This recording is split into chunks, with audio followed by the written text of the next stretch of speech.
Oke, what's up guys? Ya, gue mau bahas review beberapa pertandingan UCL kemarin. Di antaranya itu Milan yang menang 3-1 sama klub Brugge. Terus juga Aston menang 2-0, Arsenal menang 1-0 sama Shakhtar. Juventus kalah lawan Stuttgart, PSG dan PSV imbang. Terus Real Madrid menang besar 5-2 sama Borussia Dortmund. Nah, gue bahas sedikit dulu. Kita mulai dari matchnya Madrid sama Dortmund. Di Madrid itu bermain di kandang Real Madrid, yang dimana di babak pertama itu mainnya hancur banget Real Madrid, dan Dortmund bisa cetak 2 gol cepat itu di menit 30 dan 34. Kontribusi Malen itu benar-benar penting di Dortmund di babak pertama. Sementara Madrid minim sekali serangan, punya satu big chance lah, Rodrigo yang kena tiang terus disambut oleh Bellingham kena tiang lagi gitu. Dan overall pertahanannya agak kurang terorganisir dan juga penyerangan mereka pun juga lagi gak bagus-bagusnya. Tapi somehow di babak kedua Madrid step up banget, berbeda sekali dengan babak pertama. Itu benar-benar di babak kedua Dortmund diobok-obok, minim serangan banget, dan juga mereka menguasai pertandingan lah. Akhirnya kengototan Madrid itu, fighting spirit Madrid yang pengen untuk menang itu berhasil jadi 1 gol di menit ke-60. Itu golnya Rudiger, assist dari Kylian Mbappe. Selang 2 menit kemudian Vini cetak gol lagi gitu. Itu benar-benar kontribusi dari Modric dan juga Mbappe. Dan akhirnya selang beberapa menit kemudian lagi Real Madrid bisa unggul lewat golnya Lucas Vazquez 3-2. Setelah itu 2 gol tambahan dari Vini, 4-2, 5-2. Ya, so far yang gue notice adalah Vini memang one of the best winger lah in the world, kita tahu. Walaupun di babak pertama hampir gak kelihatan, tapi di babak kedua dia benar-benar diobok-obok pertahanan di Dortmund. Rersen, Sule, Scotterberg, Sabitzer pun benar-benar diobok-obok sama Vinicius, dan Mbappe pun juga punya kontribusi besar. Dia ditaruh di kanan kadang, sering berotasi dengan Rodrigo. Tapi ya so far dia punya kontribusi lah. 2 gol penyamakan Real Madrid itu kan juga kontribusinya dari Kylian Mbappe gitu. Modric kembali, still Lukas Modric adalah pemain yang benar-benar one of the best midfielder in the world lah kalau gue bilang. Karena memang perannya Modric ini penting banget dalam mengatur serangannya Real Madrid gitu. Bellingham pun juga bermain cukup lumayan oke. Dia walaupun dia tidak terlalu kelihatan, tapi banyak sekali membantu dalam intercept bola dan juga defense gitu. Ya, so far Real Madrid kembali membuktikan bahwa mereka punya mentalitas fighting spirit yang kuat, apalagi ketika bermain di kandang, dan bisa comeback dari kekalahan 2-0 tapi cetak 5 gol. Ya, Madrid is still Madrid sih. Tapi bener-bener di babak pertama itu Madrid mainnya hancur banget, sementara di babak kedua Dortmundnya diobok-obok Real Madrid. Oke. Bagus untuk Real Madrid meraih poin penuh, dan ini kembali lagi karena klasmen. Jadi penting banget selisih gol. Sementara itu Juventus kalah 0-1 dari Stuttgart ya.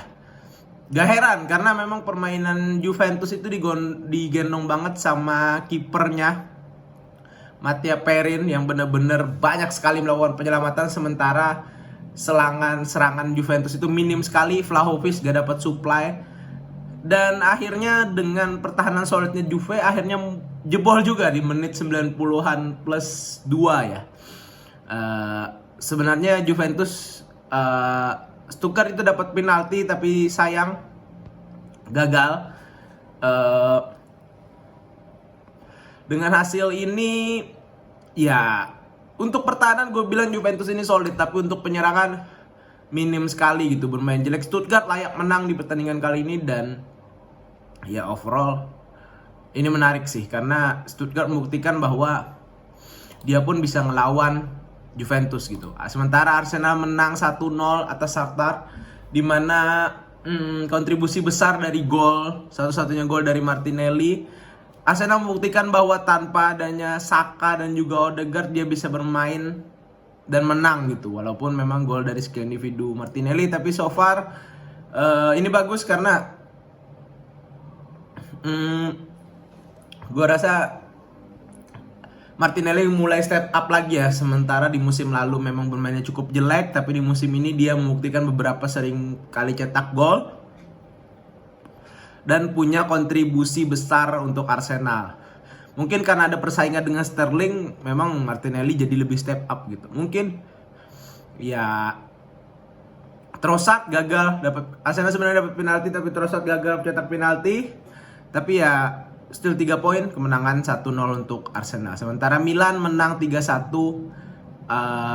dan Rangers gua akui bermain bagus untuk kali ini gitu. Pulisic juga mainnya bagus.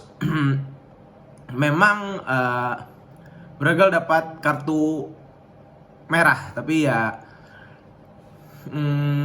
apa ya istilahnya, Milan menguasai pertandingan lah, dan Rangers jadi man of the match di pertandingan kali ini. Memang layak man of the match, dan kali ini dia cukup bermain bagus, mencetak 2 gol. Ya, Milan kembali membuktikan bahwa dia bisa step up. Sementara itu apa ya, kembali lagi, kalau gue rasa sih Milan ini cukup oke sih di Liga Champions. Walaupun memang lawannya nggak terlalu hebat ya, dan juga dapat kartu merah. Tapi walaupun kartu merah, lawan bisa cetak 1 gol untuk sempat menyamakan kedudukan. Tapi memang Tijani lah kali ini bermain bagus ya. Kakaknya dari Eliano Raiders ya, yang bermain untuk timnas kita.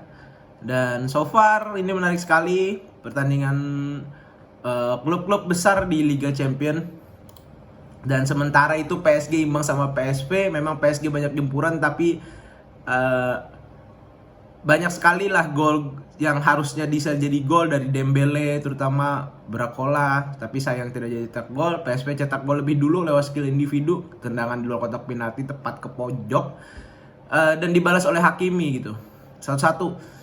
Ya, PSG tanpa Mbappe, bener-bener tim ini gue sih nggak melihat PSG akan step up jauh ya di Liga Champions. Yang masih menarik adalah Madrid, City, Arsenal, mungkin Barcelona akan ketemu Munchen nih. Ini menarik banget, dimana Hansi Flick akan ketemu timnya.